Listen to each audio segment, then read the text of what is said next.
Hi everyone! We're excited to welcome you to the channel Learning Languages with Chao. This is a series of short stories about the life of a super cute 10-year-old girl named Anne.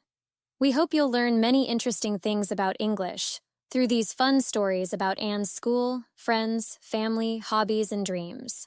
So, sit back and enjoy today's story. When Anne was in 3rd grade, she had a special memory with her teacher, Ms. Nhung. During a school drawing competition, Ms. Nhung warmly invited Anne and her classmates to her home for practice. She not only prepared delicious food and homemade milk tea, but also guided the students with the drawing. Ms. Nhung encouraged them to be creative by using other materials like paper and clay to make their drawing more lively.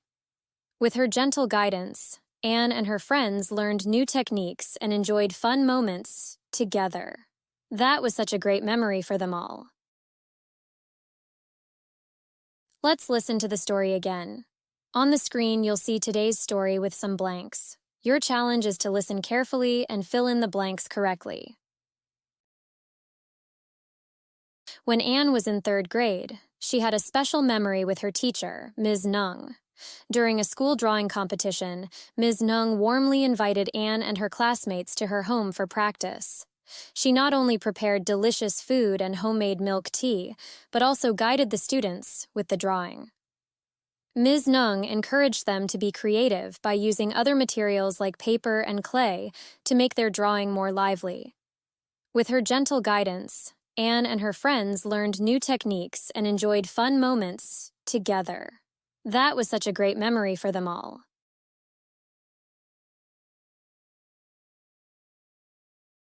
Great job filling in all the missing words. Now, let's keep the fun going with some short questions. Show us how smart you are.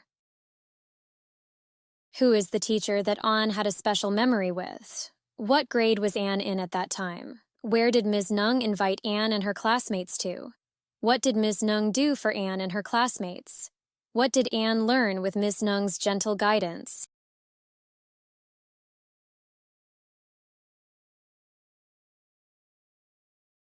For Part IV today, instead of sending you some synonyms, antonyms, idioms related to today's vlog, I want to open your mind with some special information. Can you guess what it is? Anne loves Ms. Nhung's homemade milk tea very much. Here are some tips shared by Ms. Nhung to make perfect homemade milk tea. First of all, you need to pay attention to choosing the right type of tea, such as black tea, green tea, or oolong tea, to ensure the best flavor. Don't steep the tea for too long, as longer steeping time can make the tea bitter. Adjust the amount of sugar and milk not too much, and overpower the tea's flavor. If using black bubbles, cook them for the right amount of time to maintain their chewiness and texture. Finally, use fresh milk and ingredients to ensure the bubble milk tea is both delicious and safe. That's all for today's story. I'll be back soon with the next journal entry to share with you. Bye for now, and lots of love.